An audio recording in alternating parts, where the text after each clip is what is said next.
Good? Kathy just wanted me to let you know there's a reporter on the call. Okay. No representatives though today, I don't think. Okay.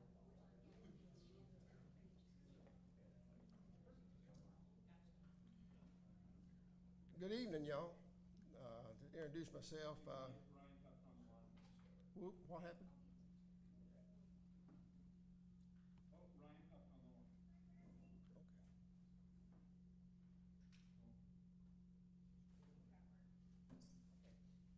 Are we good?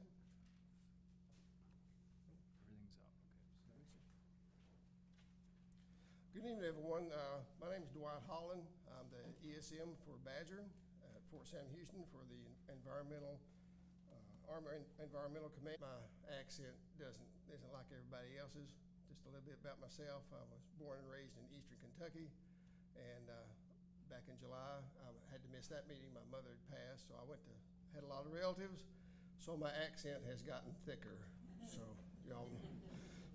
I got to see family and friends once again.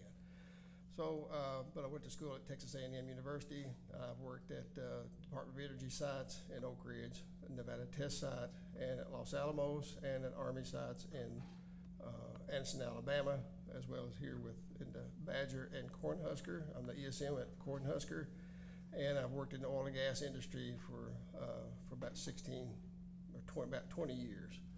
So I have a large technical background, and working with the Army Environmental Command. The environmental part that we're doing is I think is very good, and the things we want to talk to you about tonight is to give you the status and where we're at Badger. So with that, I'd like to have a roll call.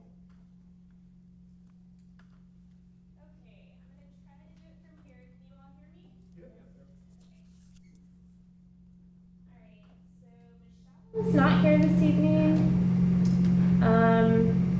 John Ellington? Here. Okay. Laura, I think I saw you. Yep, I'm here. Okay. Randy Cuomo? Yep, I'm here. Good evening. Okay. Valerie McAuliffe? I'm here. Thank you. Doug Jerson? Yep. Roger Heidenreich?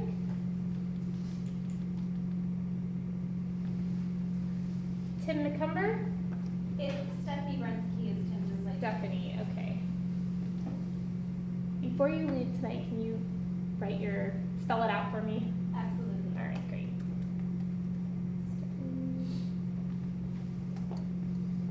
Okay, Craig Walsh? Here. Dennis Hancock? He's unavailable. Okay. Dr. Sullivan? Curtis Hedman?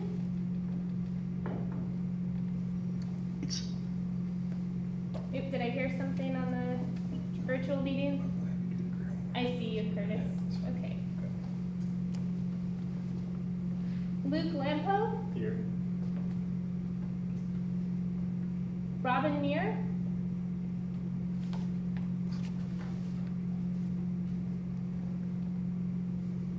Grace?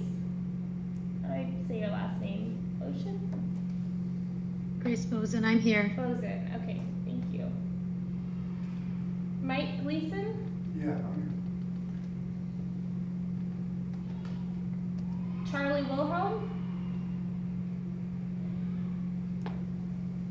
Chris Hansen? here. Yep.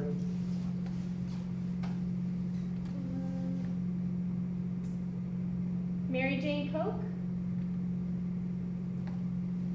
And Mary Carroll is not here. William Staley?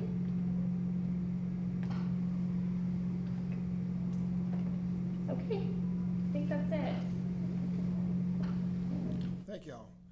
I'd just like to go over the meeting agenda just briefly. Excuse me, Kay, you have another member from DHS and another from DNR on the line, and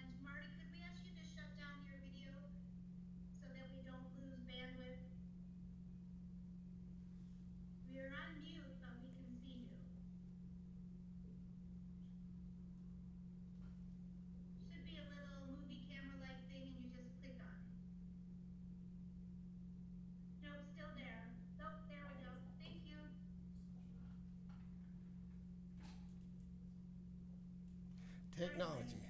You should be good, Dwight. Technology. So, so review the agenda for tonight. We've done a roll call, review of the minutes, then we'll do proposed plan, response to comments from the state and us. EVO overview, we just talk about the emulsified vegetable oil, optimization updates, well installations that we've done, groundwater sampling update, Gruber's Grove Bay update, and USGS groundwater modeling update, project management, projects and things that we got going on at Badger right now, and future meetings, and of course, questions and closing comments. So that's the agenda for tonight. And let's get going. I thought it's Control L. Is that not correct? First you gotta go to that middle tab. Oh. Yeah, there you go. Got it. There you go, now control.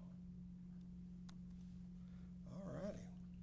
So thank you all for coming to tonight's RAB presentation about the former Badger Army Ammunition Plant. This is October 19th, 2023. And there's our meeting agenda. And so, like I introduced myself, and we have our people from the state here with us, as well as our contractors. And first I want to talk about the proposed plan update. We submitted the proposed plan comments or response to comments to the state. And back in August, they reviewed it, very detailed, and this is what our response was to them. One of the first ones they asked about was request involvement with the pilot scale testing. The proposed plan involves injection of amendments into the subsurface to handle contamination of DNT and for the plumes that we have at Cornhusker. So this will involve a lot of scientific approach and scientific thought and processes. And one of the things the state asked was involvement in this. And the Army's like, yes, we would love to have you as part of this.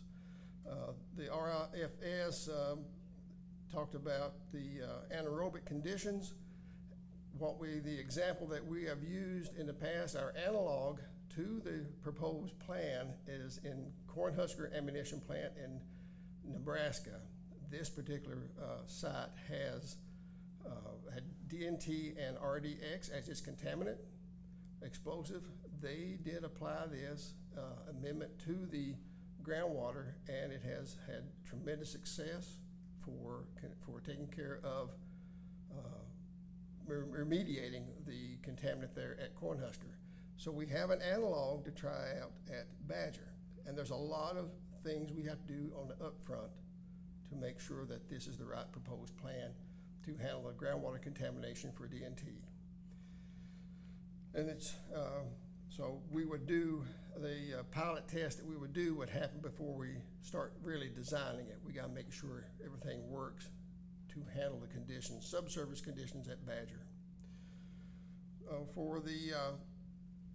We had a question on the risk values that we use. The Army used in the past for the feasibility study a 10 to the -4 risk factor, and I would be the first to tell you understanding risk and all that's involved is it's pretty technical, and it's not in my wheelhouse of knowledge.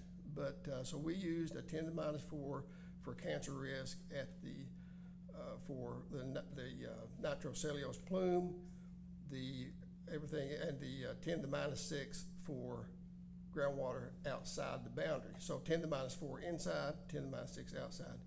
We're in discussions right now with the WDNR to see how we can resolve this question on our approach. And so we hope to have, I think we'll have a good plan forward. We've got a good process, we've got a good team, and a really good relationship with the state, so we can come and make things, not lose momentum for developing this proposed plan for eventual cleanup for Badger. So we had the RFS draft plan for monitored natural attenuation. That is, of course, always one of the things you look at for managing contaminants in the subsurface, is how things slow it down, attenuates the contaminant, and eventually, to remediate it. It is an approved process, an approved approach. There are numbers, and the state had asked to consider analyzing groundwater for some parameters that may not have been taken in the past, like in 1999, Stone and Webster said, yes, monitor natural attenuation. M&A does occur.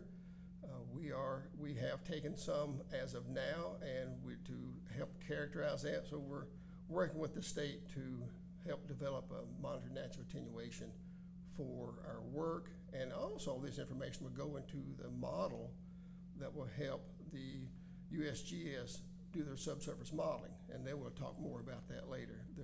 So we have really good information to model their subsurface and to get a good answer and a good plan forward. Number 6 was, as we said here, elevated concentration DNT to be detected in the propellant burning ground. And we, how do we propose to do that? Well, one of the things we're looking at is installing wells around the propellant burning ground and putting the amendment into it to treat it and let it flow through it or below it or on the downgradient side, on the upgradient side, and let it go through, or downgrade it and form sort of like a barrier wall, and it will treat the contaminant as it comes through. I have more on that on the next slide, just to show you what has been done at Cornhusker and what was recommended by the Air Force as an approach. Laura, did you have a question? Laura had a question online. Hi, this is Laura Ola with Citizens for Safe Water around Badger. Can you hear me okay? Yes, ma'am. Okay, good. If you could show the slide again rather than the audience, because I'd like to comment on the slides and go back to the previous slide. This one? Yes. Could you explain, I'm trying to understand the thinking that the Army would not have to accomplish the same protective cancer risk on-site versus off-site. It's regulated by the state, and the federal facilities are compelled to comply with ARARs, and these are promulgated regulations and processes. Yes, ma'am. And the second part of that same question is, what does it mean when the Army does not have control over the use of groundwater? Because groundwater ebbs and flows, it's not static. Well, we don't have legal control over that off-site areas where the Army does not have control over the use of groundwater off-site. On-site, the CERCLA and the process, NCP and EPA guidelines, it defines 10 to the -4 as a value, and that's what they used in the feasibility study.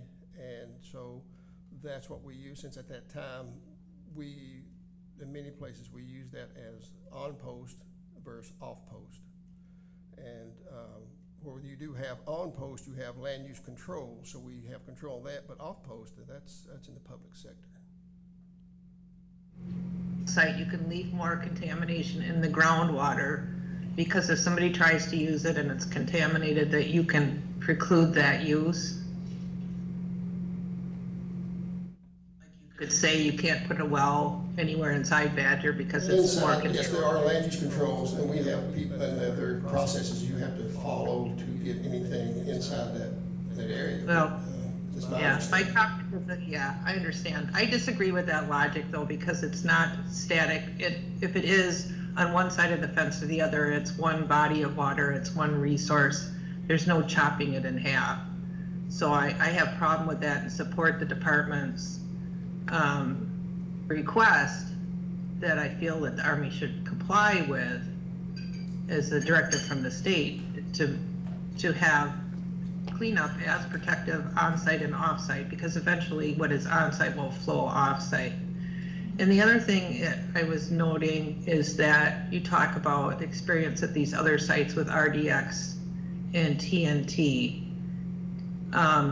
The lesser isomers of DNT that people have asked about at every single RAB meeting for years now have not been shown to biodegrade, and they're actually, if you look at the Wisconsin Division of Health packet for supporting the current groundwater / drinking water standard, the lesser isomers, the four, what they call lesser isomers, are as toxic or more toxic than the 2,4 and 2,6. So I have a real problem with you, well, not you personally, but that the Army is calculating risk and the success of bioremediation without addressing these other isomers. And that starts with how much is there?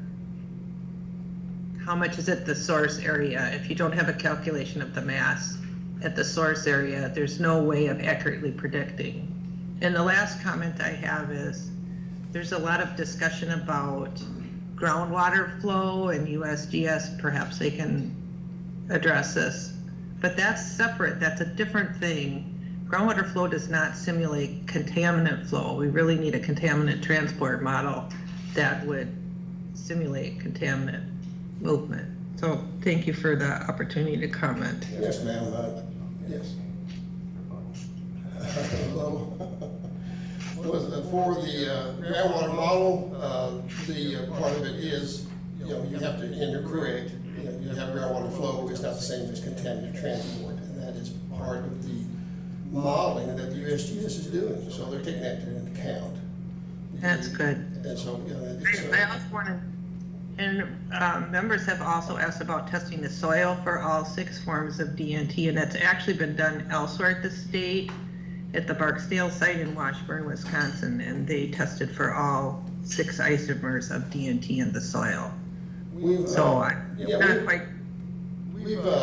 that with the state, and we are fully aware of the 6 isomers for DNT, and so all the work that would be done in the pilot test would be to test and see what works effectively for those for the DNT product. And so we're not just looking at the 4. We just had a meeting today, and we did discuss the 6 isomers, and the proposed plan for this injection. We see success in other places, and so in many areas in the science world and industry, you look at what worked at one location and you see how it can work at yours, and we're trying to get that ball rolling, so to speak, for DNT and contaminant mitigation at Badger. And we have discussed about the 10 to the -4 and 10 to the -6 with the state earlier today. So we're, like I said, we're talking more about that. There's other things involved. So, yes, sir. Okay. Do I need to speak into the microphone? That would help. Oh, Or you can just speak loudly, Joel. It's fine. Oh, I speak loudly. Speak loudly. Just Laura, this is Joel. Just to reiterate about the question about 10 to the -4. So we've already told the DNR that we're going to be using the enforcement standard for DNT as a reasonable cleanup standard on site. So that includes the deterrent burning ground plume, the central plume, and the propellant burning ground plume. And we did discuss today about the NC plume. So we still are discussing what that plume and how we're going to manage that. But the remediation of the DNT would be to the enforcement standard for total. So that includes all 6 isomers, Right. including the Ryan, DBG. Is now exiting. So- Including the what? Well, so the DBG doesn't really have 2,4 and DBG. 2,6, so it has 2,3 and 3,4, but that is the reason that we'd be remediating the DBG plume. Right. On-site and off-site. So it's not just an off-site cleanup. I understand. Just so you know, the 10 to the 4 to the DNT isn't really applicable to the enforcement standard that we're evaluating. Okay. If I understand you correctly, the groundwater standard, which is equivalent to drinking water standard, is based on 10 to the -6, so that makes sense. Yes. Okay. Yep. Okay, thank you for that clarification there, Joe. And also things change, people's views change over time. So the next one we got to will be, to address that PGB plume area, Is now joining. that we're, we have a plan to inject, to put wells in, and if necessary, at this point, if it works, and we can start injecting above and below the plume, if that's what we decide to do. And so Laura, excuse me. Laura, could you mute your mic because it's causing, thank you, it's causing an echo. Appreciate it. It was muted, so I don't know, I'll mute it again. Okay. So the Army, for the number 7, our response to the proponent burning ground continues to shift towards the east as it's migrating that way. Evaluate the need to modify the groundwater sampling program for both monitoring wells and residential wells to understand the PGB plume and dynamics of potential residential well risk. We are currently in the process of planning to develop a comprehensive groundwater sampling plan. And this sampling plan will include evaluating the shift of the PGB plume, and we anticipate that this plan will probably cause, we'll probably have to add additional wells for characterization and nature and extent, and also additional monitoring wells. So that's something we're looking right now at doing like I said, this comprehensive plan. So for the number 8, currently they said evaluate the need for additional monitoring wells compliant to Wisconsin regulations and to define the nature and extent of DNT, as I said before, in the NC plume. And said currently, we will go back through and we will review the risk at the NCP plume, and it's the nitrocellulose plume. And we will reevaluate the risk, and also we have to work with the Ho-Chunk Reservation. We need to comply with what their wishes are because they own that part of the Badger area. And so for injections and monitoring wells, they will, we have to consult with them also what we want to do to approach it for remediation of that plume. And so the proposed plan acknowledges will be determined after the proposed plan public comment period. Acceptance will be described in the record of decision, and we acknowledge that as part of the circular process. So like I said, we have received comments to our comments from the state, and we have resolved them for the most part. There's still some things we need to discuss, but we want to get this thing moving forward and addressed and not lose the momentum of getting this proposed plan going. So I'm all about pushing things forward. So a question came up from the last one asking about what is going on for the EVO? What is that exactly? And Mr. Hanson sent an email out, and we caught it, and we said, oh. So we developed a short presentation for that. So what it is, in anaerobic conditions, which means no oxygen, microorganisms will metabolize organic contaminants to methane, carbon dioxide, and hydrogen gas. They'll break it down. And so the treatment process at Cornhusker resulted in anaerobic degradation that promoted strong denitrification of ferric iron reduction, sulfate reduction, and methogenesis, which, bringing out the methane, and it occurred in the treatment zone. So it's important because the denitrification process for explosives is ultimately what destroys the contamination and breaks it down. So the amendments that they're adding there at Cornhusker, it provides food and energy to the microorganisms and allows them to break down the contaminants. So we already got a place where it's working, and now we're going to see, we want to try it here, and that's what the proposed plan is. So if you have an aerobic, which means a lot of oxygen, which Badger's conditions in the subsurface is aerobic, which has oxygen in the groundwater. The EVO, it creates its own anaerobic environment. So that way the bugs can can do their job.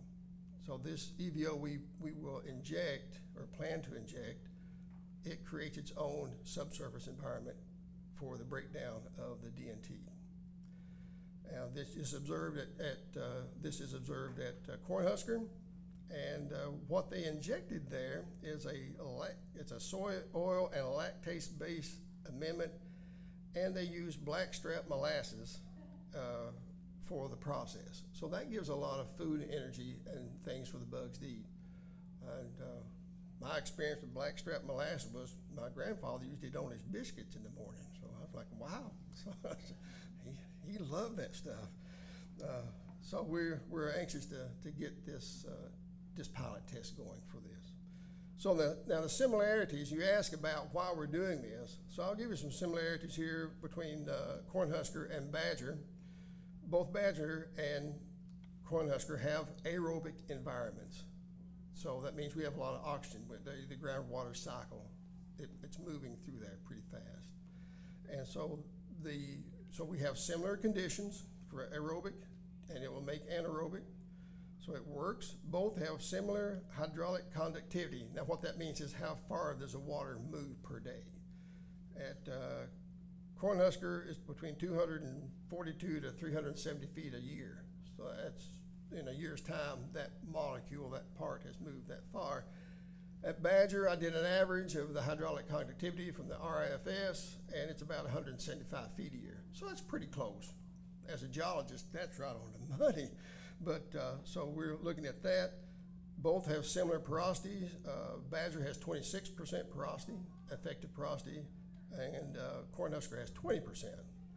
So the porosities are very close, and both have similar contaminants, explosive. You have RDX and TNT, we have DNT. Now, of course, they don't, as you explained before about the isomers, it's still part of an explosive family.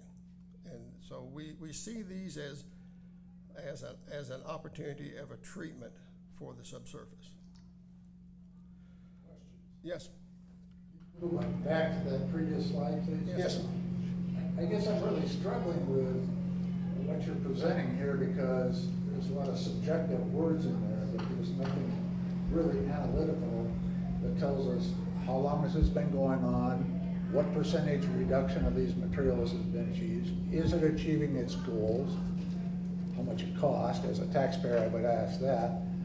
Also, the generalities about the geology being similar, you've given two criteria there. Geology is much more complex than that.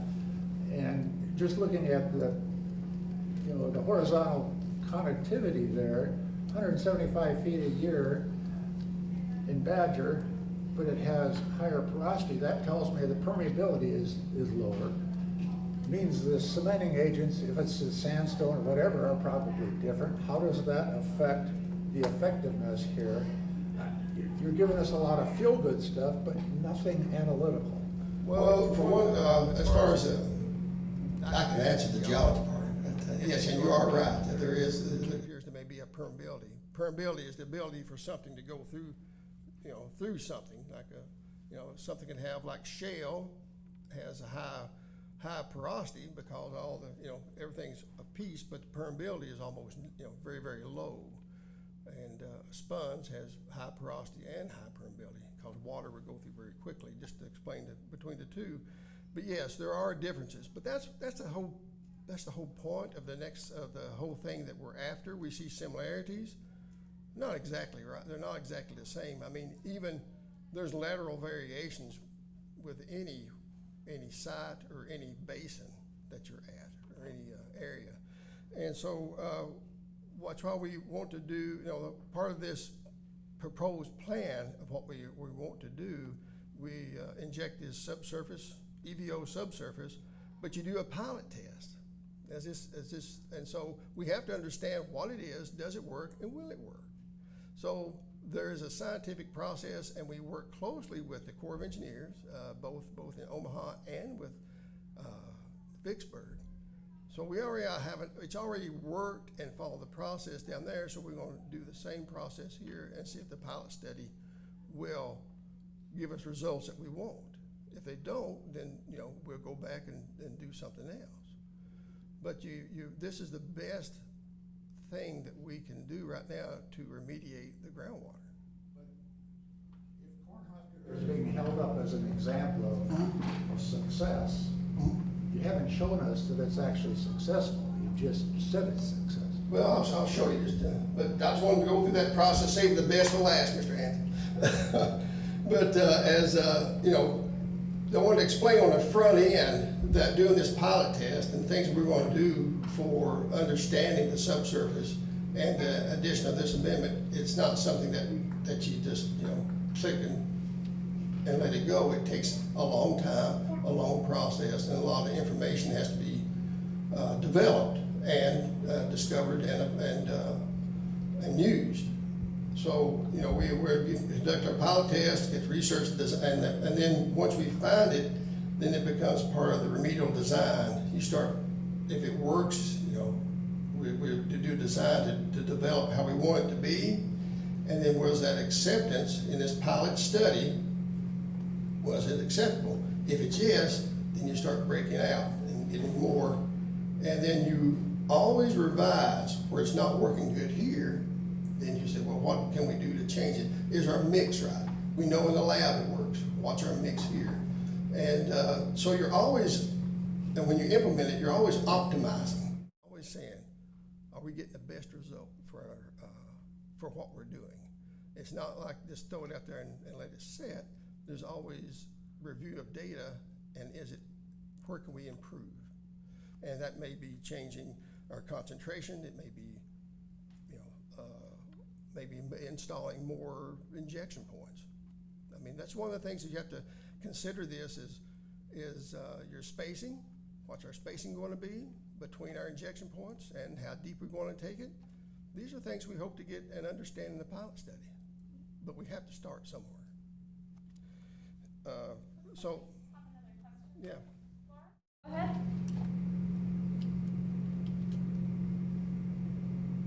You're muted, Laura. How long do you visualize this pilot project to last, and over what period of time, and how often will you be in touch with the RAB as we go through this process? The injection process is as shown here in this slide. The EVO there at this is Cornhusker. This is what their RDX plume in 2008 2007 2008 when they started the process. As you can see, the plume is out there. Each one of those blocks is a square mile, so it's several miles out. They did their work going through the Corps of Engineers at Omaha, as well as the pilot study, and they did all the analysis. And then they started off slowly, understanding what they're doing and injection that they do. So in 2008, this is what it looked like. And here's designs that are out there. The one on the left is a possible design that we may use or we may look at to investigate. This was the Air Force brought that out, where you're down gradient of the source, and you set up a line, you put your amendments in, and then it works on that as it goes through. What they did at Cornhusker, they put their injections above the source, up gradient, and just let it flow through. So that way it captured the whole area where you have your contaminant source at. So there's different ways you can do this. What we want to show is that what we put in and the concentrations are the best and most effective way of remediating the groundwater. So this was in 2008. The design that they had for their injections were there on the right. And then this is what we're looking at today. Yes, sir. I'm not with you on that. That one says that's TNT, and the previous one says it's RDX. This one is this is RDX. I mean, they're both there together. I mean, you can look at the little. I'm looking at the legend. Yeah, and it is, and this is RDX. They're two different contaminants. There are two different contaminants, but in order to make this presentation, you know, to show you the effect of the ground, I chose this one. But that's not, it doesn't tell us what's really going on. I mean, you're Well, that would be part of the proposed plan as well. Tell us if you're successful. Mhm. You're showing us two different scenarios. Well, the scenario overall is that you have an explosive and we are treating that explosive. This is not meant to be a purely detailed kind of presentation. This would give the RAB an idea of what we're wanting to accomplish and where we've been successful at. So that's what we're after here, and as you can see, this is where they're at now, and 14 years later. It takes a while to do, and so it's a timeline was asked, and they're still working on it. Yes, ma'am. What is AECom's role in all this? They are a contractor. Would they Yes. come out and actually do the injections, or are they an advisor to the Army, or just what is their role in this whole thing? Well, they're a subcontractor, and they work with the U.S. Corps of Engineers, and, Okay. yes, ma'am. All right. And they work with the Gruber Grove Bay, and they're a very large and effective and efficient consulting company. There's another question online asking how long you anticipate the pilot study to last. I can't answer that. Don't have that information. But there's a lot of parameters that we want to look at to make sure we're being effective, and make sure that we're doing it right. Yes, sir. Hey, just want to chime in. So this is Ryan F., Omaha District Corps of Engineers. I'm the project manager for the Badger project at Sauk-Prairie. In addition, I'm also the project manager at Cornhusker. I've overseen the injection program at Cornhusker, and I've actively participated in it.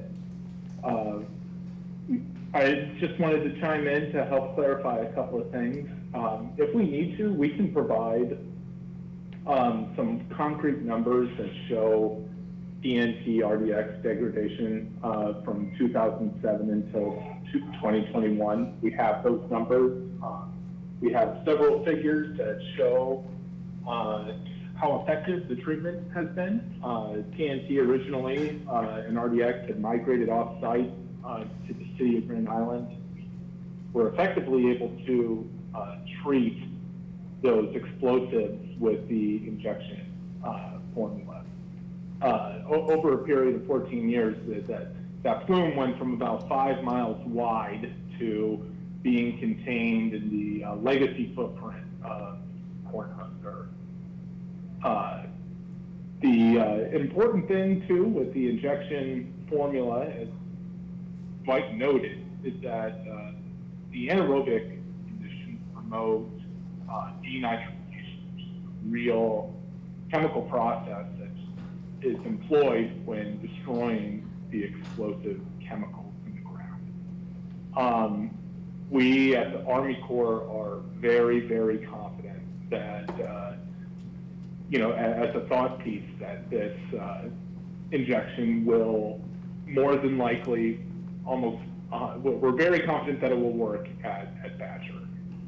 DNT has fewer nitrogen bonds, and in theory would be easier to break down than the TNT, which has an additional nitrogen bond.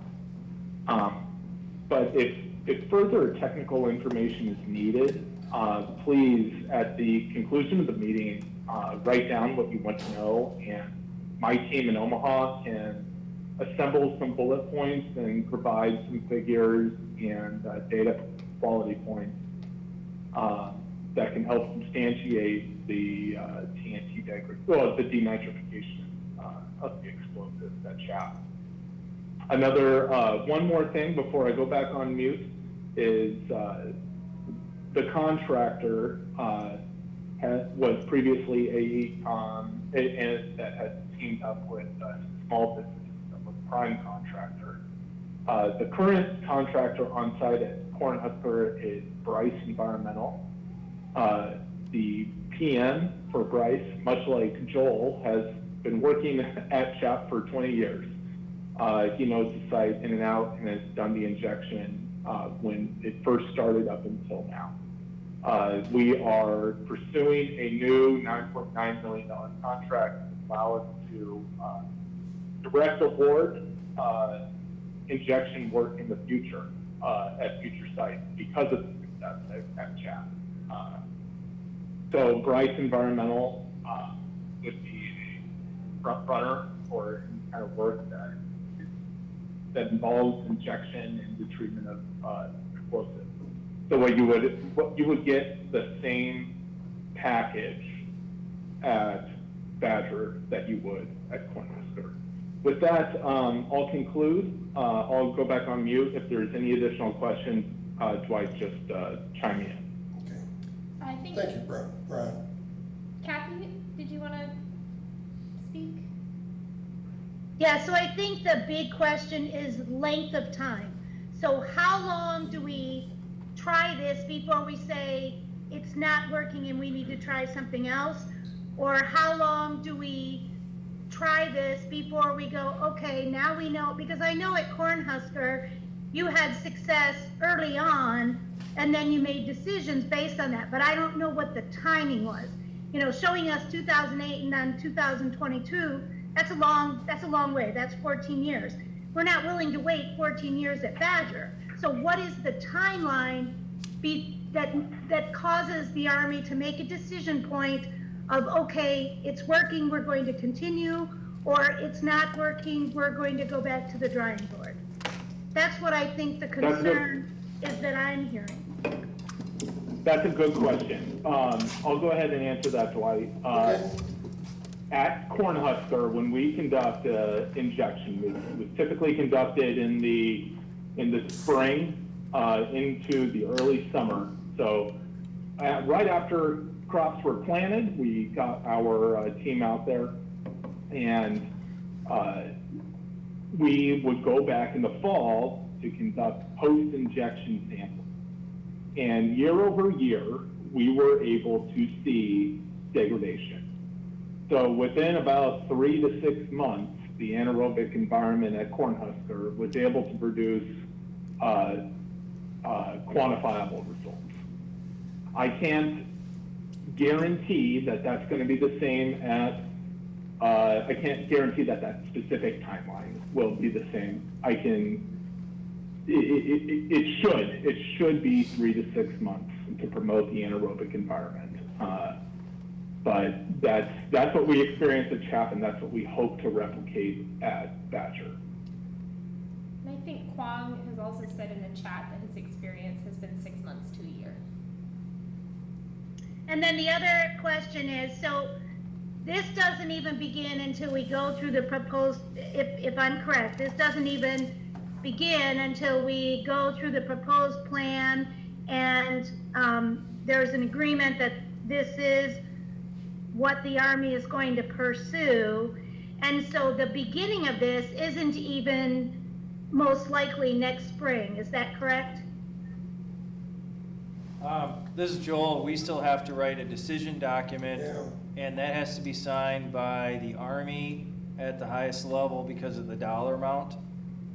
So that will still take some time, and that's not going to be... Right, so I just wanted to make it clear to the community that it isn't going to start, and once it starts, then you're looking at 6 months to a year before we know, okay, this is working, we'll continue, or we know, no, this isn't working, we need to pursue something else.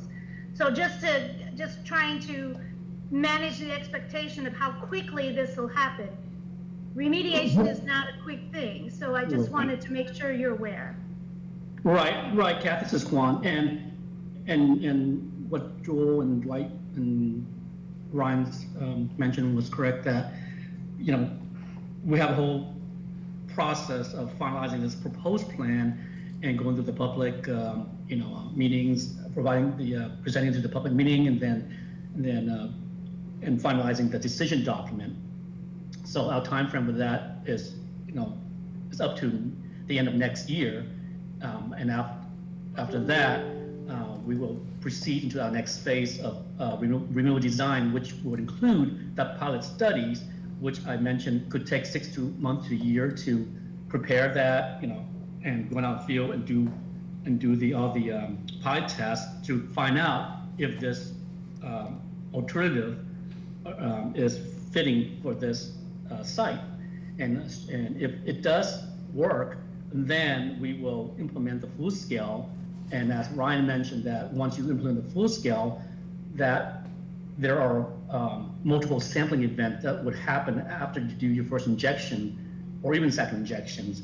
And then from those sampling events, quarterly or semi-annually, we will monitor to see if the concentration will decrease. And so we would know if this remedy will be heading in the right directions in terms of reducing the concentrations, by probably the third year of full implementation. And then the question about keeping the RAB informed. So the RAB will continue to meet, and as Dwight does updates on all the other cleanup portions, this would be updated to you as well. So this whole process is, it's a lot going on. Yes, sir. I guess, and I've talked about this in the last two of these RAD meetings, that is the process itself.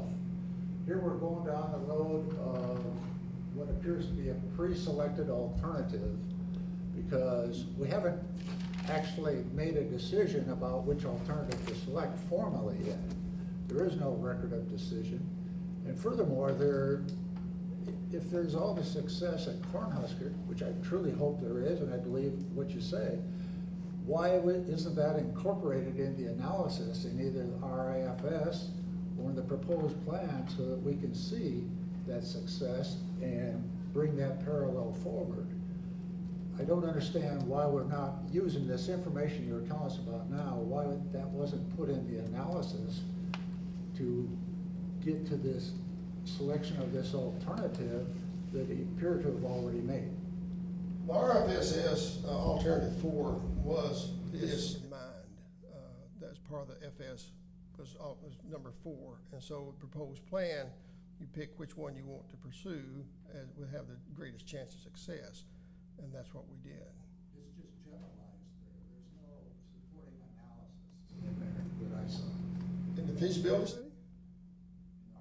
As of the proposed plan that says that how Cornhusker was successful. It just says we're doing good things there, we're making progress, we're reducing the contaminants, but it doesn't say whether you've met your goal, how long it's been going on, what the similarities are to Badger. The things that we're talking about here, why isn't that in the analysis?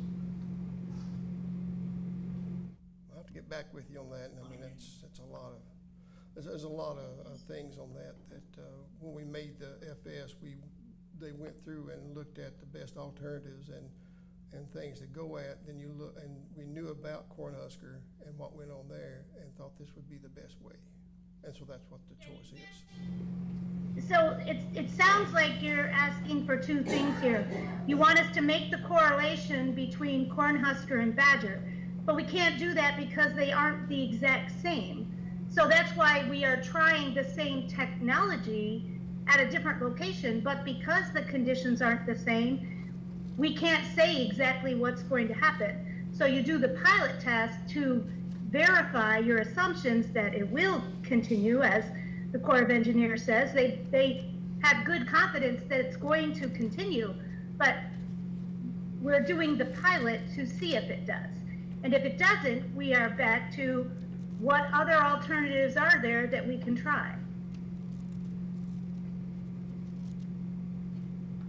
So the question is, I guess, is that we're making the best decision based on information that we have and going at it that way. But what you're asking for, a lot of information and data between the two, it was looked at, and we saw enough correlation to go for alternative 4, and that's where the plan is, and we want to give it a shot. That's what we wanted in the plan. It appears that you have that information. I'm just not reading it in the document. I'm not seeing it. From a scientific standpoint. From a scientific standpoint, yeah. I mean, and I don't know what the level of is that you want to dig into it, or, I mean, it'd make my eyes glaze over personally, but that's pretty, I mean, there's a lot of information that we've done over at Cornhusker, a lot of information that they've collected, and we also have all the information on the state website about our data here, and we make correlations like that. It's just like doing anything. You see it working here. This is your analogy. What I have compared. Okay, I've got this situation here. This where it works good. Can I apply it to that? And then you look at your information and say, yes, I think I can. So this is the proposed plan, and that was alternative 4 in the FS. I mean, it's commercial industry uses the same approach. You look at what works, and then you say, let's try it here and see if it'll work. And if it doesn't, as said before, then you go to, well, what else can we do? But we were looking at a method here that we are seeing success in Cornhusker in Nebraska, and we're hoping to repeat that using the same processes. But that's all I can tell you.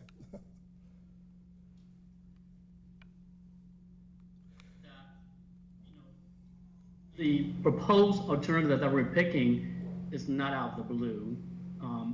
It's been screened or compared to other alternatives during the FS phase, and the screening pertains to like multiple different criteria, including effectiveness, public and regulatory acceptance, and so on, and also. Obviously, we choose remedies that has been done at other installations before, and that had success to carry that on to be selected as part of the alternative. And through all that screening and rankings and this particular alternative was the highest on the list to be carried forward to the proposed plan. A lot of thought goes into these feasibility studies as the best option, and this is the best option that we believe through all of our comparison and all of our work is to be the best option. And that's what's in the proposed plan, which we're working with the state to get finalized. So right now we got the groundwater sampling update. I think Mr. Joel's going to lead that discussion for me, correct? Oh, sure, yeah.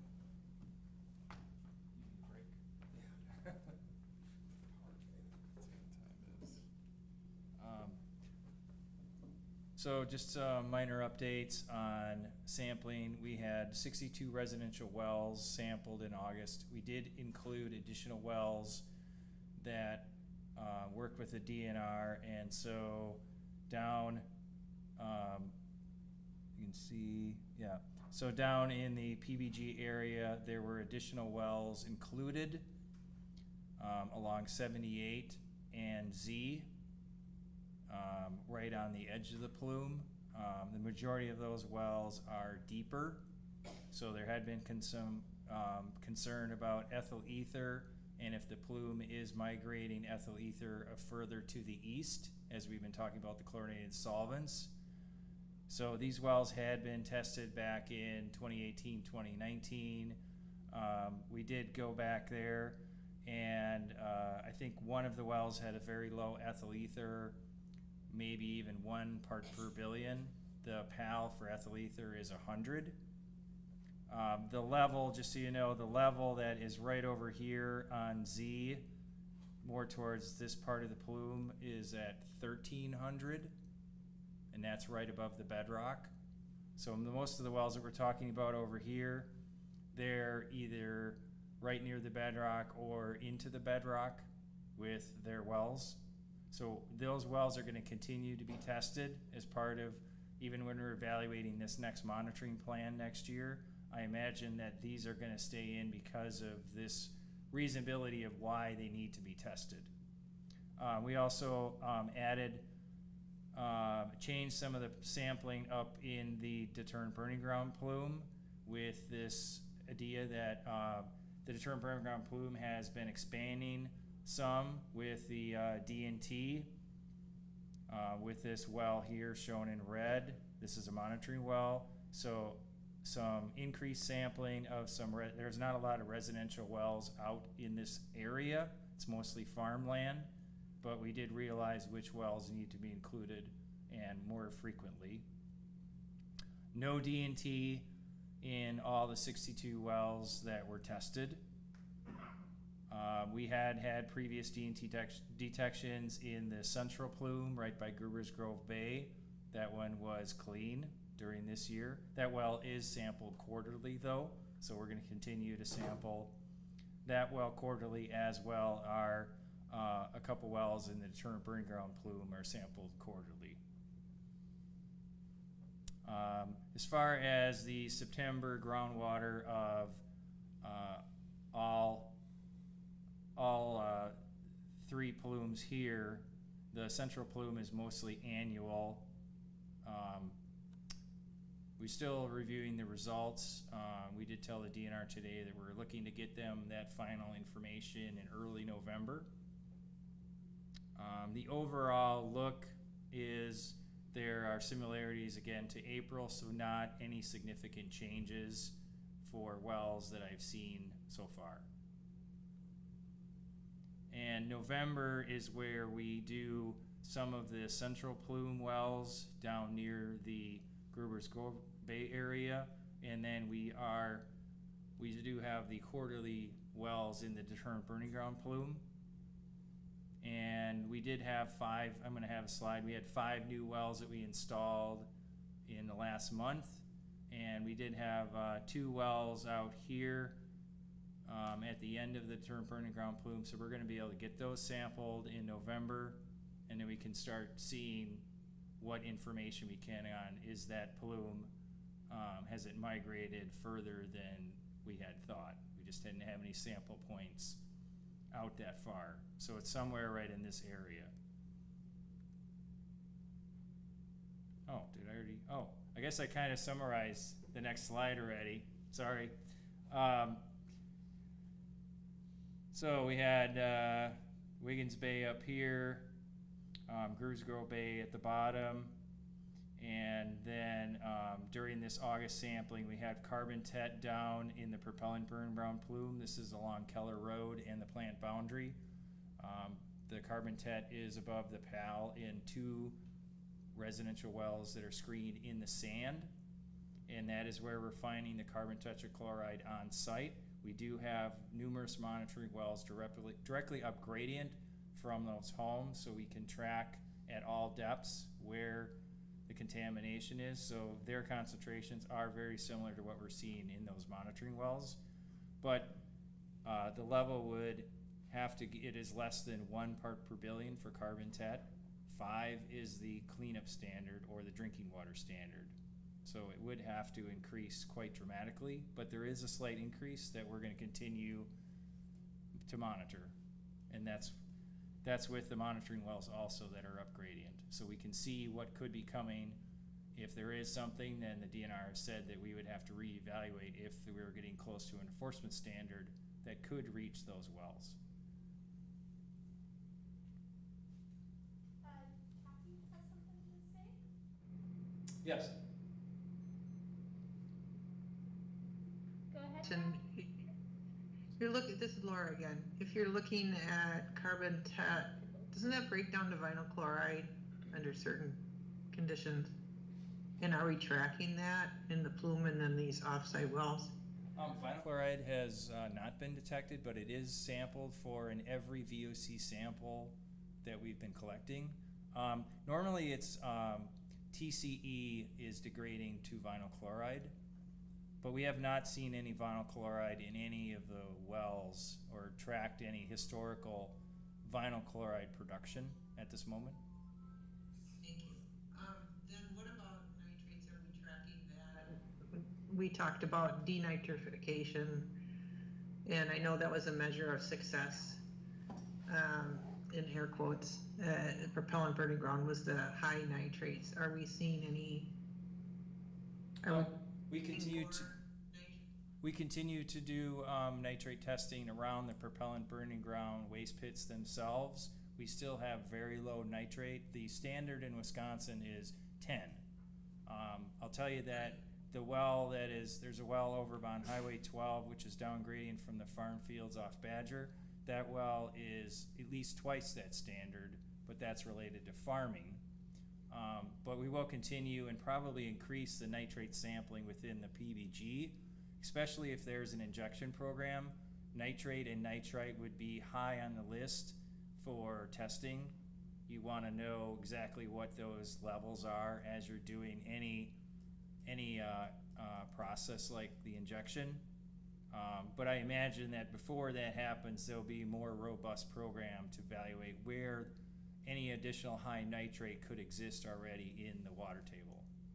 But the plume itself does not have a lot of nitrate currently on site. Okay. Are we testing for nitrates? You mentioned on site, but at the private residential wells along Keller Road, are we testing them to get a baseline if nothing else? We'd have to evaluate that during the injection program, but currently, no, there is no plume of nitrate.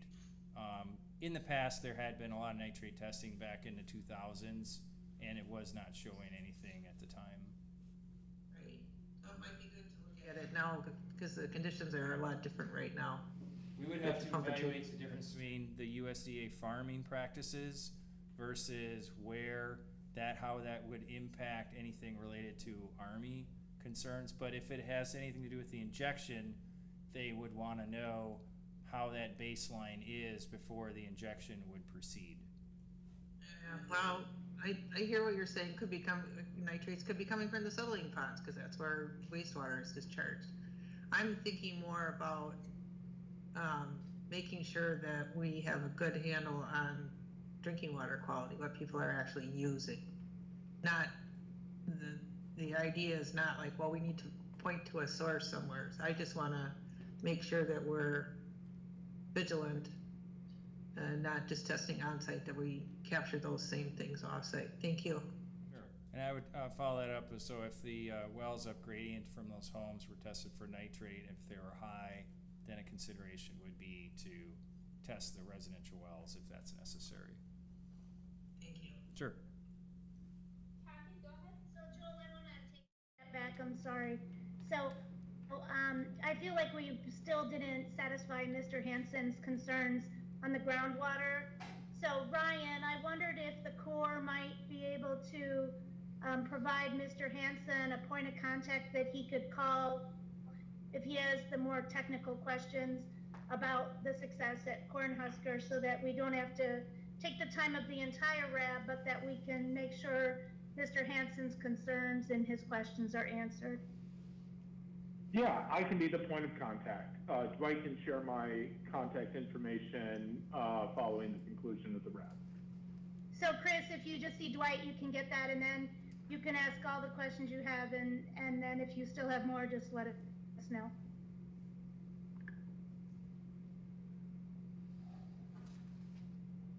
Well, if you want a response, the response is not to satisfy Chris Hansen.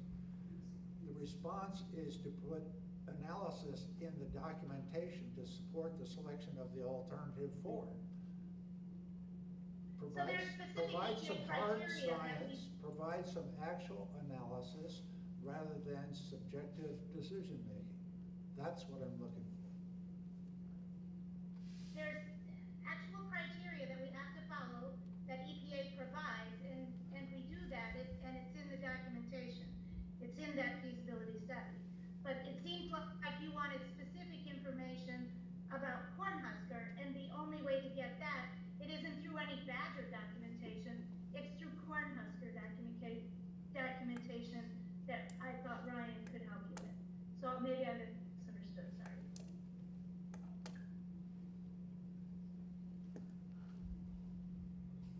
Okay, so next slide was just an update on some of the well installation that we have done.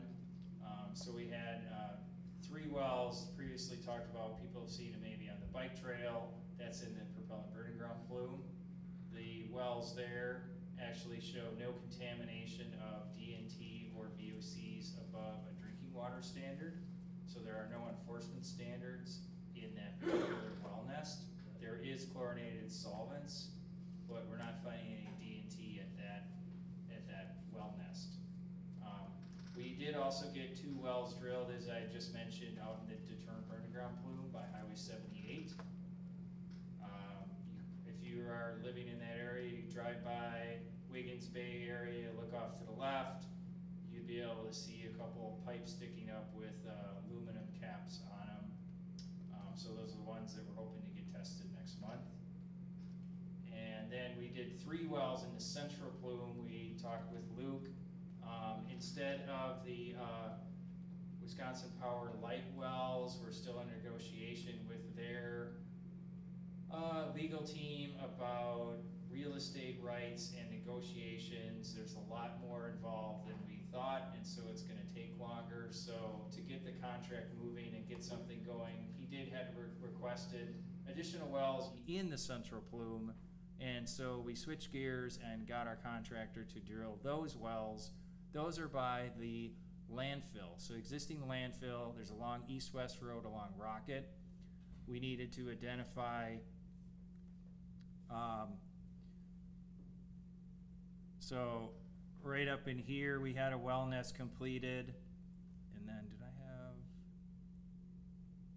have so right up in here we had 2 wells, and these wells are going to be up gradient of the highest contamination nest that's in the central plume, and that is right down in here. So we need to get a better handle on if there are additional contamination from upgrading in the central plume, how big that area is that has the most DNT concentrations. So going forward, obviously it's a remedial decision, but yet from the DNR's perspective about where is this mass of DNT in the central plume, because you only have one spot. And then this B location over here, we have just a single shallow well to help prove that the plume is actually being drawn appropriately. There used to be a well in that area many years ago. It had been abandoned, but so there was a request by Luke, and so we did add that one in.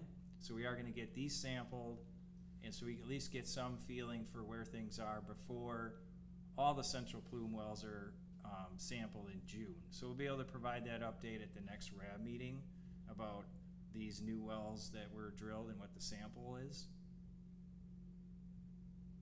And then this location down here, this is the one that the Army is still going to do. These are wells that are going to be down on just below the dam. There's actually like biking trail. They have the mountain biking trails down there, but it's also near the ATC power line. So there are going to be wells installed. We're hoping now it'll be next year, once Alliant can come up with the correct agreement and provisions. As I'm not a legal person, it seems trivial to me, but that's not what they see it as. They have all these little provisions. So it wouldn't change anything that we're doing, the way we have our contractor, the way we run the site. They just have certain things that they need to have an agreement.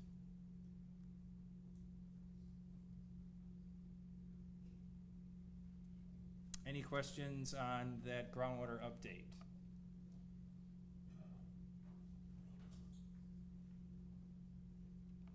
There is one question online. Laura?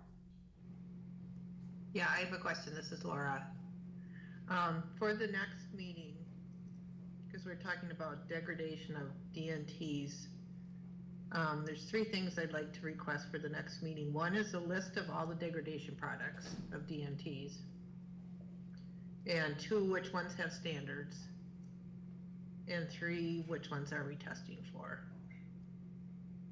And I have background information on that if it's helpful. We are not required to test for the DNT degradation products at this time. Those had been removed from the sampling program by the DNR. So I can answer that particular question. I know we have provided this information before about all the other degradation products in the past. Well, if we're going to rely on biodegradation, it seems like the RAB should have a good understanding of that. And standards have changed since then. I know our group has successfully petitioned for standards, like the nitrotoluenes, we now have standards.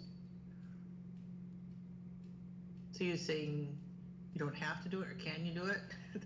I'm just asking for we had been doing it in the propellant burning ground area, and at the time, we had not found any, and the DNR let us sample for a few more times to prove that there weren't any at that time, and we got approval to stop that.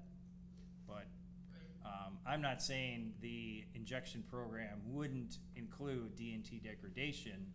I'm just saying at the time, the current monitoring program doesn't include those. Okay, but that's not what I was asking. I was That's a asking, harder we're going question. to change we're going to change site conditions, you're going to introduce this oil stuff, and then I would like the Army to provide us with a list of all the degradation products from DNT, which one, and then number 2, which have standards, and which ones we are testing for. We can work on the 1 and 2. Because the 3 is, we're not testing, so. Well, okay, but that could be part of that presentation. Yeah. Mm-hmm. Okay, thanks. Sure. Tad, were you?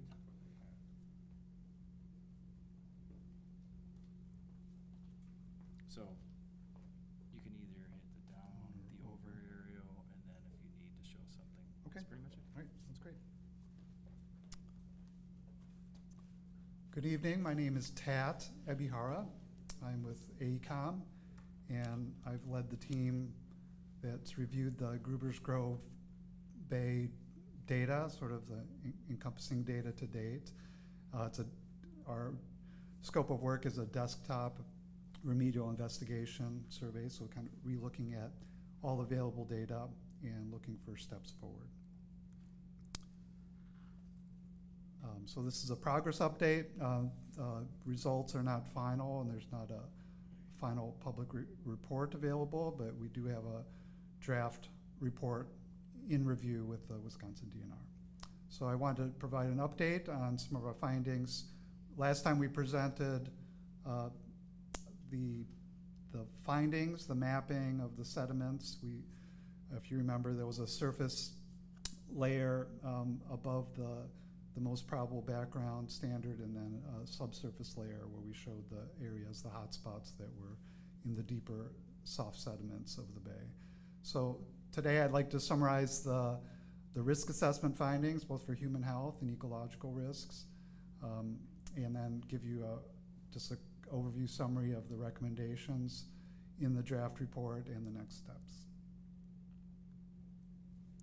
Okay, regarding human health and ecological risks, our team employed the accepted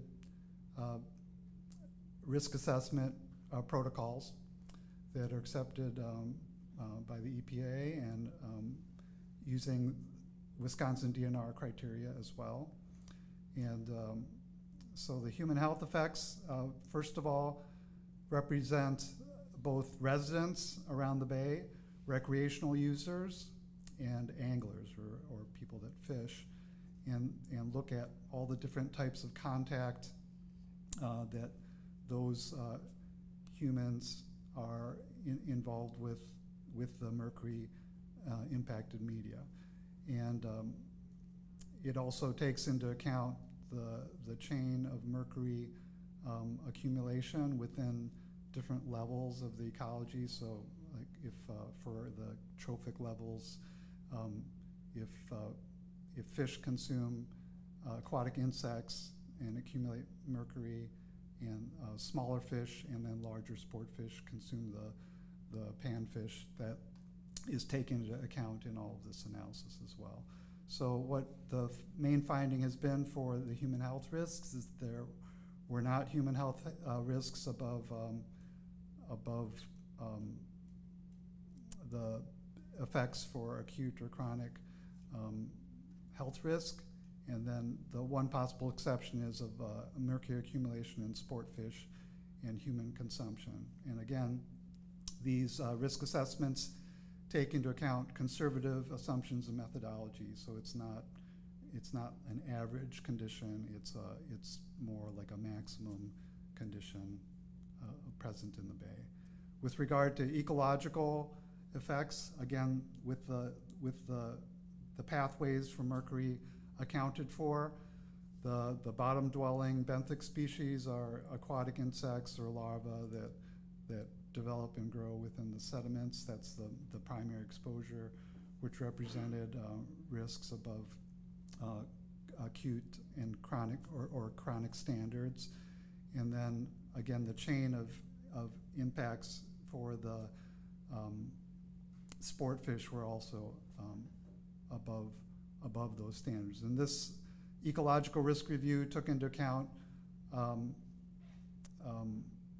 birds, mammals as well that eat and prey upon the fish, but then again, the different levels within the aquatic community ecology as well. With regard to the report recommendations, the overall way to summarize is that there were about 100 samples of sediment characterized throughout the bay. So that's a pretty good grid across the bay and a characterization. Yet there were, especially in the deeper sediments, there were hotspot areas. And so to better delineate where those occur, we recommend additional sampling and with a couple feet additional depth as well. So that additional sampling program would be one of the future potential scopes of work. And then another recommendation is for sediment management testing. So this is better physical characterization of the sediments present, the ability to remediate, control migration, but also for future dredging, the characteristics that we would need to know to develop a accurate testing or remediation plan. So some of the physical parameters and characteristics need to be better characterized. And then ecologically, since benthic invertebrates or the aquatic insects were one of the bigger ecological effects identified, just understanding within these soft sediments, better characterization of what is present. Soft sediments are typically not the common environment for the benthic species, but a little more of a harder bottom sediment where the tunneling of the animals can occur. But you know, again, it still may be relevant. The standards identified that are exceeded still may be relevant, but a little better characterization ecologically could probably help define what species are present. So the next steps, the draft desktop RI is in review with Wisconsin DNR, and we will, as soon as those comments and discussion are ready, we'll proceed with further developing and addressing those comments and developing any additional changes to that report before finalizing it. So I'd like to open the floor for any questions.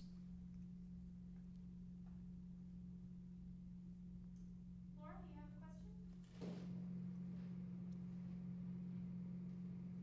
question? Question? Can you hear me? I can hear you now. Okay. I appreciate the presentation and the information about mercury, but as I'm sure you're aware, that's not the only contaminant of concern in the sediments. And one of the reasons, the many reasons that it's listed on the Impaired Waters 303D list by EPA is there's lead, copper, and arsenic, ammonia, nitroglycerin, PCBs, and methylmercury. So I know there was emphasis on mercury because, and there's an assumption it's co-located with these other contaminants, but now that it's been dredged twice, I don't know about that. So how are you incorporating risk posed by these other contaminants in your study? Or were you just tasked at looking mercury? We were tasked to look at mercury specifically. I think there's a rational way to develop from the available data, the full characterization data. I know there are other metals data and organics data collected, but I guess, to better present how the risk the risk driver is mercury in these cases. And I think with the anticipated potential future scope in terms of addressing sediments, either the mobility or the capture and removal, I think that can be presented more clearly in the future scopes of work. Thank you.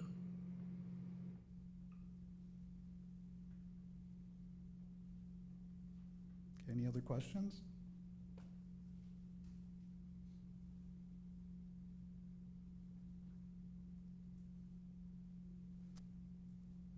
Okay, thank you.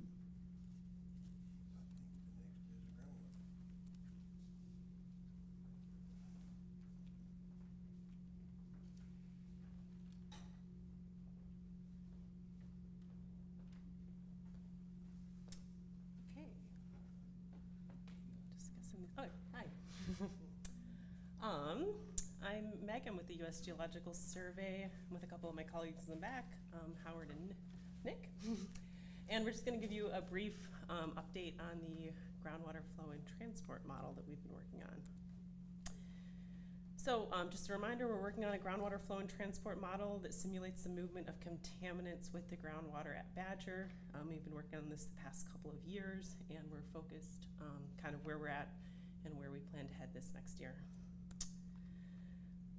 So why make a groundwater model for Badger? It's a tool to help assess the remediation efforts at Badger and can help answer questions like, what is the likely plume footprint at a future date if current remedial actions are continued? How might that footprint differ if bioremediation is implemented? And start to think about things like, what are optimal well configurations for a bioremediation design to achieve plume reductions while controlling for other factors like cost. So I know we've kind of gone over groundwater flow basics before, but real quick, what is a groundwater flow model? And it's basically boils down to, it's a bunch of math equations that calculate how water is moving underground. And so that's kind of the base of our work, is thinking about how is groundwater flowing at Badger. And that model was published in this report, and I think it was the last RAB, we provided kind of a summary of that report, and it's available online, and I believe the link went out to the RAB as well. If not, this URL should get you there. And I think Laura mentioned on the phone earlier this evening too, right? Groundwater flow is a part of that, but groundwater transport is how contaminants are moving with that groundwater and also interacting with that aquifer. So that is a new set of math equations thinking about how contaminants are moving. And just a reminder, a model is obviously an unnecessarily simplified version of the natural world. It's hard to boil nature down to a few math equations. And so if the real world were this dog right here, we can come up with models of that dog of varying complexity, and you could see two examples of that, two drawings of the dog over here. And as we start to ask the model different questions, we have to make sure that the model is appropriate to answer those questions. So if we were wondering what type of animal this is, I think most of us would get that both of those models represent a dog. If we wanted to ask a question like, does this animal have whiskers? I kind of have a hard time getting that from the one dog picture here. And if we wanted to ask the model what color is the animal's fur, we couldn't really get that from either model. So just a reminder to think about, like, is there enough information in the model? Is this the right kind of question to be asking the model? And that's part of what we do as part of our work, thinking about what are the kinds of questions we can ask this contaminant transport model. And I think Nick is going to talk a little bit more about that. Yeah, hi, I'm Nick Korsendosh. I'm another hydrologist with the USGS modeling team. So I want to talk a little bit more about some of the concepts Meg had just mentioned, how we're bringing those into our groundwater transport modeling, and also talk a little bit about the kinds of questions that we have designed our model to answer. So this is just a schematic diagram of the groundwater flow system here at Badger, and it's highlighting some of the main factors that control the movement of transport in the groundwater flow system. And so there are a number of factors that each influence how quickly and where contamination moves through the flow system. The green items here. Okay. Sure. Okay, thanks. So the green items show where contamination is coming in. So I guess you can think of a groundwater contaminant transport model as a detailed accounting of contamination through the groundwater flow system. It describes how contamination comes into the system, how it moves through the system, and how it leaves the system. Is now exiting. So the green items are how different pathways for how contamination can come into the system. You have starting conditions, so our model starts at a certain point in time. Our simulation starts in 2001, so our starting condition is how the plume was in 2001. There's also loading that happens in the contaminant transport model, so these are ways that additional mass can enter the flow system after that starting condition, maybe small sources that contribute to spiking that's happened since 2001. The yellow items on this schematic diagram are ways that contamination moves through the system. There's advection, which is how contamination moves with the groundwater, and there's sorption, which is the process by which contamination sticks to sediments or particles of soil in the aquifer and unsticks later on. And there are red items here, which are ways that contamination can move out of the system. So there's biodegradation, which we've talked a bit about before. So that's how microorganisms break down contamination naturally in the subsurface, turn it into other products. Contamination can be removed through pumping. So an important example of this at Badger is the operation of the and MERM wells, which removed significant amounts of mass while they were in operation. Sorption can also be thought of as a way that contamination moves out of the flow system. When it sticks to soil, it's not really moving and active with the rest of the flow system, and when it unsticks, it's back in flowing with the rest of the contamination in the plumes. Another way contamination can leave the system is when it's carried to streams or ditches or wetlands and it flows out of the system. It must be accounted for in that way too. So that's all to say there are a lot of factors that control how contamination moves through a groundwater flow system. And the power of the model is to account for all of these factors in a single quantitative framework and use that to predict how contamination will move when these factors are all influencing that movement collectively. So it's our job as modelers then to make sure that each of these factors are represented in a realistic way in the model. And so one of the big steps to doing that is to use real data to see how the model's doing. So we look at what the model's telling us and compare that to reality. And so there's a really rich data set of contamination information at Badger that the Army and Sauk-Prairie have collected over a period of decades. And so we're using that information then to improve our model. So this slide just has a few different figures that show groundwater contamination information that we're using. The left figure shows DNT observations at wells. The blue circles are wells where we have measured DNT data. The gray wells are places where we've never had any concentration of that contaminant, which is also useful information for the model. The center figure is for 2,6-DNT and the right figure is for TCE. And so the process of comparing the model to real data is called calibration, and that's an important part of improving the model and to match the history of the site. And so that's the process we're working on now, is using real data to compare our model outputs to reality and make sure that our model is doing a good job of recreating history. And so this is just one example of data that we're using at the site and making sure that our model is in line with that data. So This figure shows both observed and simulated concentrations at a well near the source area of the PBG. So these are 2,4-DNT concentrations. The blue points are observed concentrations or data that was measured on site by SpecPro and others. The red line is what our initial model predicted for the concentrations of that well, and so you can see that it's too low. It's not hitting those blue points.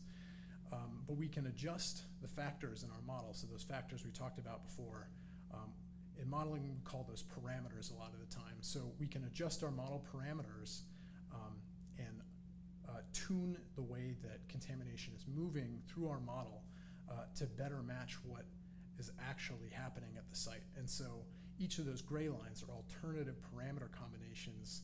So we rerun the model, adjust the parameters, run it again, and so those collection of lines, there are 300 different parameter combinations that we've evaluated, and we can look at which ones give us the best results. So in this case, it's those light blue lines.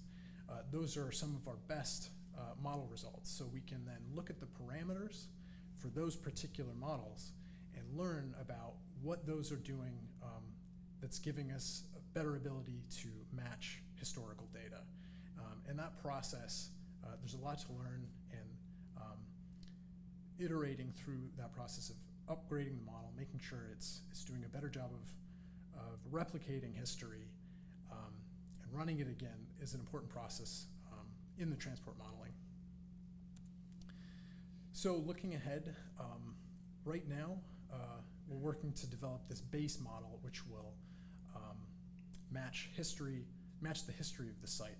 And so we can use that tool then to answer a variety of questions. For example, how might the footprint of the plume change over time if we projected current conditions into the future?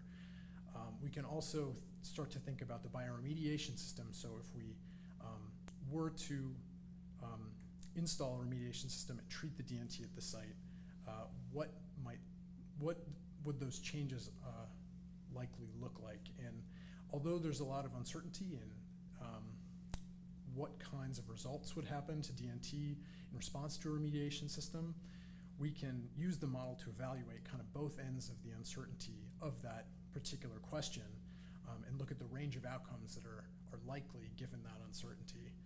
We can also use the tool to then sort of inform which information would be best to get out of a pilot study, which information will be most useful for the model.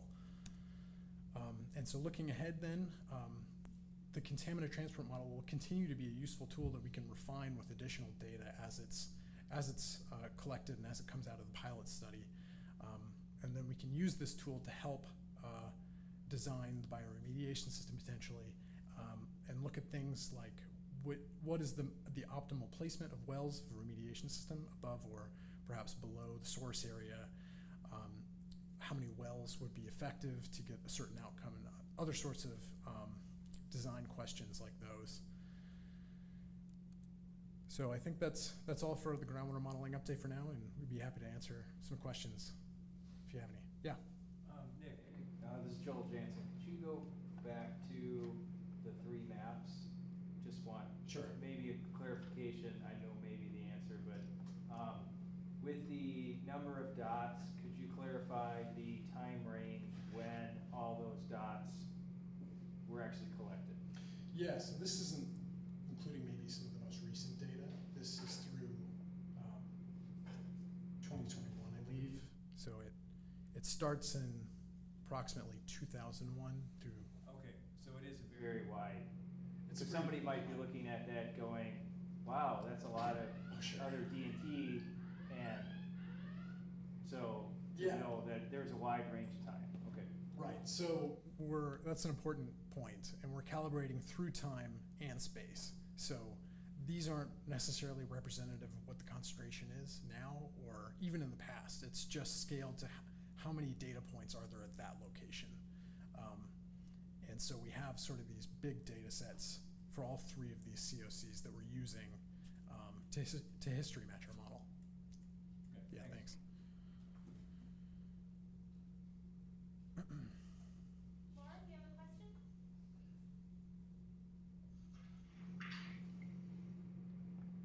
question? I have a question. Go ahead. Okay. Are you able to do the modeling and the mapping of the other isomers of DNT besides the 2,4 and 2,6? It would be, yeah, I live down gradient of the deterrent burning ground, and the lesser isomers, the 2,3, 2,5, 3,4, and 3,5, are really much more prevalent than, say, the propellant burning ground. So people that live here, like myself, are very interested in knowing if these other isomers, if they're all tracking the same in terms of movement in the environment and where they are and how they're moving, or is that something you now have enough data to do, or? We're somewhat limited by how much data is available further into the past. So these simulations start in 2001, and at that point, 2,4-DNT, 2,6-DNT, and TCE were the primary COCs that were being sampled for. So we, I guess, made the decision to start modeling in that year, and at that year, only those 3 COCs had enough data to really initialize the plumes in a meaningful way, from which we could transport those starting conditions forward to the future. It's possible we could simulate other isomers of DNT, but the history, I guess how far we could go back to start those plumes would be much shorter. We haven't spent a lot of time looking at those data sets, and Howard, I don't know if you have ideas about this as well, but most of our attention's been to these 3 COCs. And I think, correct me if I'm wrong too, the bioremediation information for some of those other isomers was more limited as well. Right. In the literature. Right. Which So would be a challenge to think about. yeah, that's a good point. They heard you. Did they hear? I can repeat what Meg said. So another consideration is that to simulate the movement of these 3 COCs, we have to have at least some idea of how they interact with organic content in the aquifers, how they move, how they decay through time. And there's a bit more information available for these 3 COCs than with the other isomers. So I guess there's been more done to kind of understand how these 3 COCs move through the ground than the other COCs. So we couldn't necessarily do a better job of simulating those than we could with these. And perhaps in the future, when pilot studies provide more of that kind of information, we could do that kind of analysis. Do you have another question, Laura? Or do you, I can put your hand up. That would be good, because if we could get a baseline now and then going forward, or something, I don't know, just if you could think about it and what your capacity is and what it might be, that would be great. Sure. Thank you. Yeah, thanks for the question. Okay, thanks.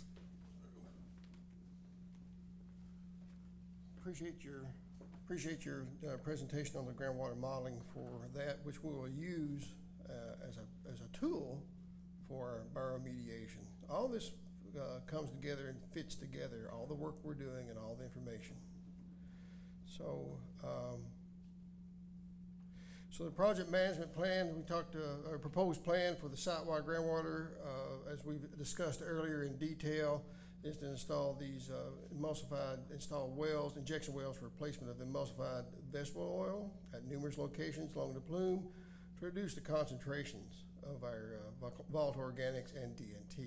We've discussed that earlier, but that's where we're at.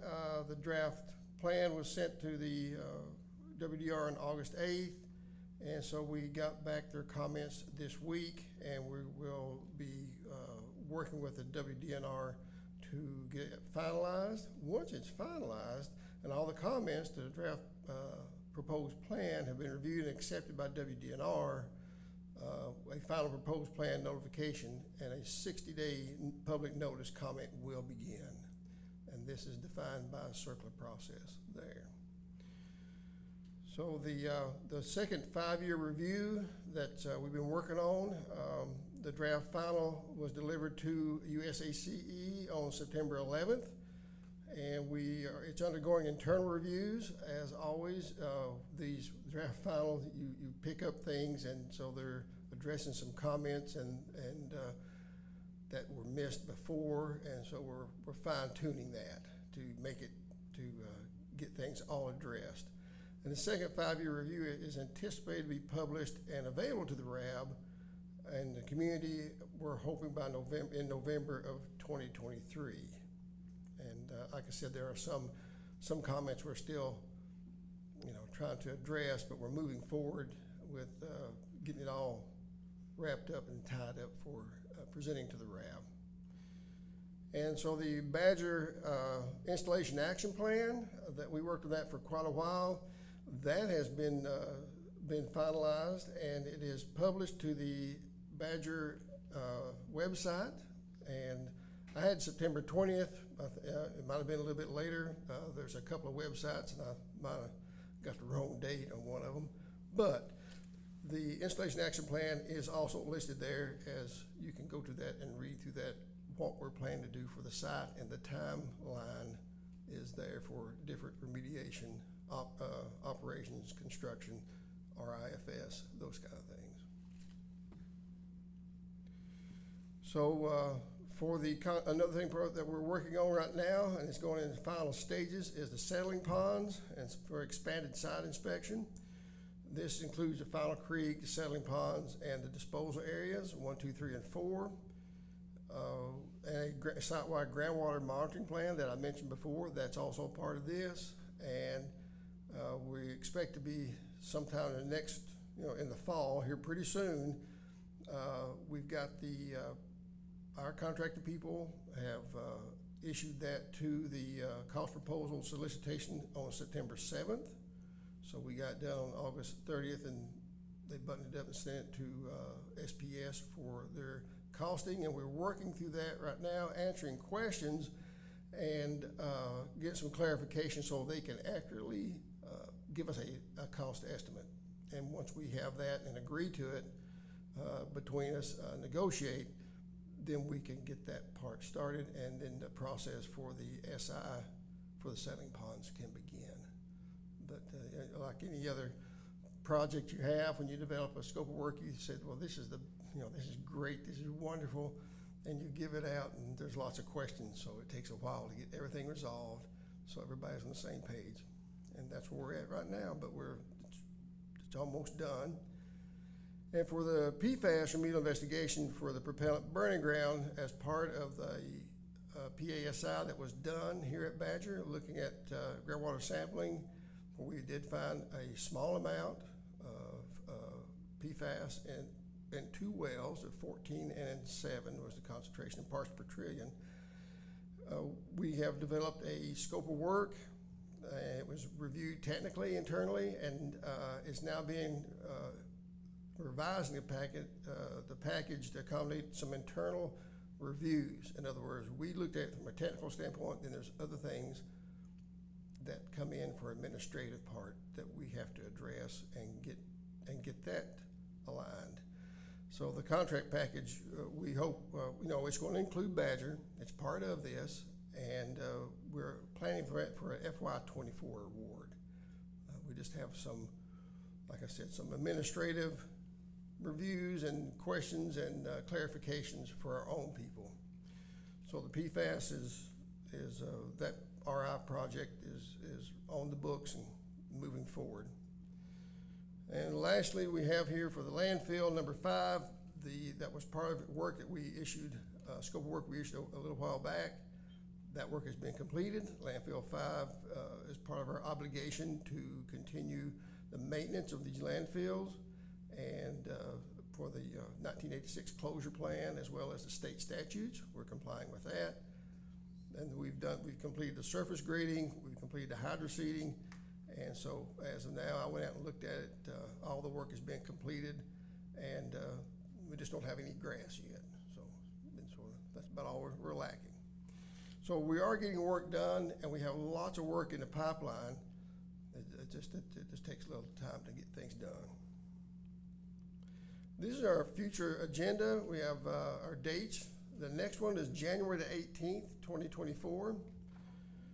I think my first one up here was around January last year, January, and we had lots of snow on the ground.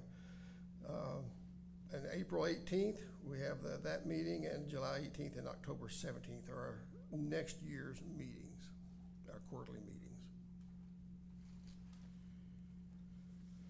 So any other questions we can have that y'all might need to get resolved, or if you ask some questions, be able to help you answer them as best we can. Laura has a question online. Yes.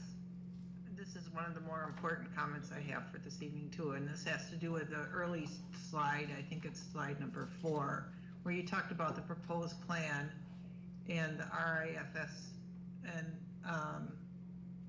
proposed plan. DNR asked that the tables and figures be updated, and the Army's response is that it proposes to update the tables and figures within the newest groundwater data in a separate report, and I have a big problem with that. Okay. I don't think it's fair to ask the public in this community to comment on a plan when it's incomplete and it's not current. And and we have only one opportunity to comment on this. It's not going to come back again once it's approved. So I really ask the DNR to stick to your guns on this. I don't think it's fair. I don't think it's professional. I don't think it's reasonable to ask the community to rely on old data to support the proposed plan. I think it needs to be updated, and I don't think the state should be asked also to approve something that's not complete, that doesn't have the most current data in it. So that's my comment. I'm very troubled by that. I don't think it's fair to ask us to do that. I understand. That's my comment.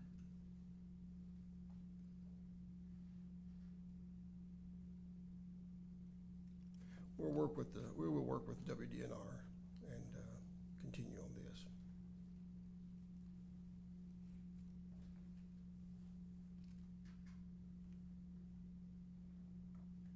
Yes, ma'am.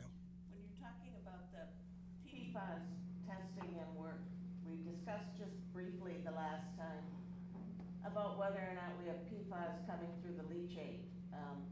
And at this time, the DNR does not require leachate to be tested for PFAS, but any that would be coming through the leachate would be going through the wastewater treatment and being contributed back to the groundwater. So is there any thought on looking at whether or not all the stuff that's in that landfill is contributing PFAS at all? We had wells, we sampled the wells around the landfill, which the leachate, is water coming from that. So if the water is coming through the leachate, then more than likely it's also in the groundwater. And we did sample all around through there and did not detect anything above actionable limits around those landfills. Yes, I just want to clarify is that if we found PFAS out of the landfill, that may indicate that the landfill was leaking, but we do not have any data that says that the landfill is leaking. But they did do PFAS testing in wells outside of the landfill. But other parameters indicate that we do not have a leak at the landfill. So it's a different, I'm not answering your question directly, sorry. Not really. You're kind of going in a roundabout way, but Yep.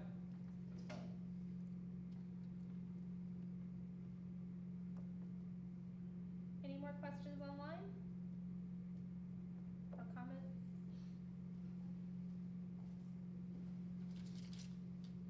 Well, thank y'all for your time and your questions, and by all means, if need, I'll give you see by the presentation my contact information, and look forward to meeting y'all again. Thank y'all.